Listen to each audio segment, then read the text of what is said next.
Triunfo, grande triunfo do Tri aqui em Guadalajara contra a Coreia do Sul para garantir a liderança do grupo e, além disso, avançar para os 16avos de final da Copa do Mundo. O México vai jogar as oitavas de final da Copa do Mundo. Sonha com o quinto jogo em uma partida fechada, truncada, apertada. Gallardo com o quê? Sonha porque Roma aproveitou o erro do adversário, mandou para o fundo do gol e o México será o líder do Grupo A em seu Mundial, em sua Copa do Mundo. Faz história e sonha com o quinto jogo de Adrián Gallardo.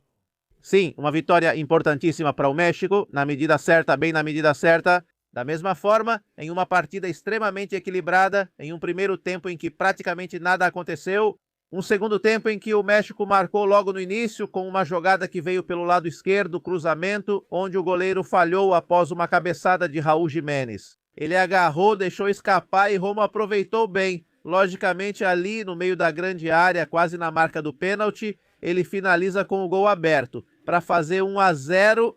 A partir daí a tônica e o andamento da partida foram os mesmos. Com a Coreia do Sul com a bola, mas pouco eficaz e sem espaços, o México se defendia bem, recuperava e buscava o contra-ataque.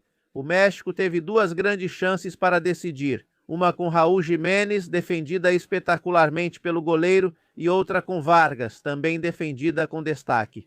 Kim, a mais incrível para a Coreia do Sul é aquela que foi no final, com Choque como protagonista depois de um cruzamento pelo lado esquerdo, uma defesa incrível de Rankel. Depois, no rebote, Fion, o jogador do Besiktas, também praticamente finalizou do chão, mas não conseguiu marcar. Bárbaro, o goleiro, fez a defesa e depois quase acabou empurrando contra o próprio gol. Exson Álvares, mas realmente um goleiro Rankel, que nas poucas vezes em que precisou intervir, fez isso de maneira muito boa. E insiste, uma Coreia do Sul da qual eu esperava mais neste segundo tempo. Depois desse gol que acabou dando a vitória ao México, o México se defendeu bem e apostou no contra-ataque. Acabou vencendo novamente por 1-0. Como dissemos, esse resultado garante o primeiro lugar. Porque, claro, se o México perder para a República Tcheca na última rodada e a Coreia do Sul vencer a África do Sul, o primeiro critério de desempate são os confrontos diretos. E com a vitória de hoje, o México leva vantagem sobre a Coreia do Sul. Como bem disse Valen, dia 30 nesse caso contra o terceiro O do grupo C, E, F, H, I. Isso depois veremos, logicamente, como ficam organizados, mas como eu disse, dia 30 de junho no Azteca, se meus cálculos não falham, isso seria quarta-feira. Parece quarta-feira, exatamente. Obrigado, Valen. 10 da noite no Estádio Azteca. Bom, do México, é preciso dizer que ainda falta futebol, porque aconteceu quase o mesmo que na partida contra a África do Sul. Foi efetivo, mas com limitações, e tá claro que faltou algum jogador mais explosivo. Eu acho que Gilberto Mora não entrou pelo fato de ser um garoto de 17 anos. E Javier Aguirre entendeu e leu perfeitamente, pode-se dizer, essa partida. Principalmente no segundo tempo, ao não colocar um jovem que está apenas começando na seleção mexicana, mas sim apostou na experiência.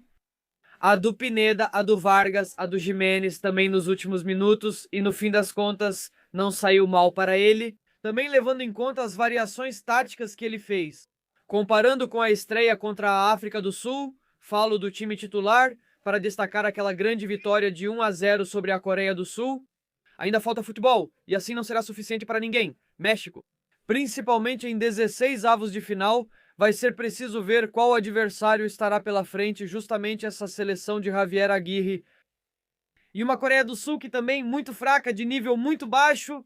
A seleção asiática que tem a África do Sul como adversária no encerramento desta fase de grupos, que eu acho que deverá golear. Acima de tudo, ele está claro que vai avançar. Em segundo lugar, não será uma catástrofe futebolística, eu acho, assim como certamente pensam meus colegas e muitos dos que estão nos ouvindo. Mas está claro que a Coreia do Sul, não sei se vai conseguir repetir o que fez na Copa do Mundo de 2022, perdendo nas oitavas de final. Sinceramente, eu vejo o México avançando nas 16 finais, por que não também nas oitavas? E igualar sua melhor atuação, que foram aquelas quartas de final naquela Copa do Mundo. Mas está claro que o time de Javier Aguirre ainda está muito verde, que em alguns momentos preferiu se defender, jogar no contra-ataque, quebrar linhas. Faltam criadores de jogo, faltam jogadores que sejam verticais, que sejam mais dinâmicos, que cheguem com profundidade, falta mais compromisso ofensivo. Em certos momentos falta principalmente a participação dos laterais, neste caso Jorge Sanches e Jesus Gallardo. No segundo tempo, o lateral esquerdo participou mais e demonstrou mais profundidade.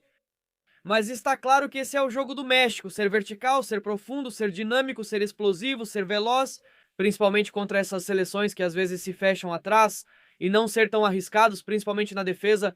Companheiros, porque hoje vimos Rangel muito exposto nos primeiros metros do campo e chutando várias bolas para frente. Com pelo menos 2 jogadores da Coreia em cima, hoje deu certo para ele, mas facilmente isso pode te prejudicar em jogos eliminatórios e sem dúvida o pessoal do México não vai perdoar isso. Se já vaiaram o time no 2-0 contra a África do Sul, imagina se vão perdoar algum erro grosseiro como o que o goleiro sul-coreano cometeu hoje, permitindo que Luiz Romo marcasse o 1-0 definitivo.